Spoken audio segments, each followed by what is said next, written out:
అండి, మీలో ఎంతమందికి తెలుసు న్యూస్ పేపర్ తో డస్ట్బిన్ రెడీ చేసుకోవచ్చు అని? ఎలా రెడీ చేసుకోవచ్చో నేను ఇప్పుడు వీడియోలో చూపిస్తాను, చూసేయండి. ఇలా వీడియోలో చూపిస్తున్నట్టుగా పేపర్ ని హాఫ్ కి ఫోల్డ్ చేసుకోవాలి. ఆ తర్వాత ట్రయాంగిల్ షేప్ లో ఫోల్డ్ చేసుకోవాలి. ఇలా రెడీ చేసుకున్న డస్ట్బిన్ ని మనం కిచెన్ లో డ్రై వేస్ట్ కి యూజ్ చేసుకోవచ్చు.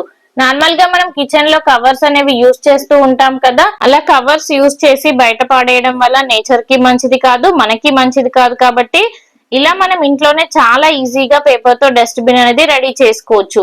ఇలా రెడీ చేసుకొని పెట్టుకొని కిచెన్ లో డ్రై వేస్ట్ అంతా పెట్టి మనం డైరెక్ట్ గా డస్ట్బిన్ లో వేసుకుంటే చాలా నీట్ గా ఉంటుంది, హెల్దీగా కూడా ఉంటుంది. వీడియోలో చూపిస్తున్నట్టుగా ఇలా బ్యాక్ సైడ్ టర్న్ చేసుకుంటే మనకు ఒక పాకెట్ లాగా రెడీ అవుతుంది. ఇలా ఇప్పుడు మనం ఒక సైడ్ కి టర్న్ చేసుకొని ఇంకో సైడ్ నుంచి ఇలా ఫోల్డ్ చేసుకుంటే మనకి డస్ట్బిన్ అనేది రెడీ అయింది. మరి వీడియో నచ్చిందా? నచ్చితే కంపల్సరీగా ట్రై చేయండి. ఇలా మనం పేపర్ యూజ్ చేయడం వల్ల మన నేచర్ ని మనం కాపాడుకోవచ్చు. మరిన్ని టిప్స్ కోసం మన ఛానల్ ని ఫాలో అవ్వండి.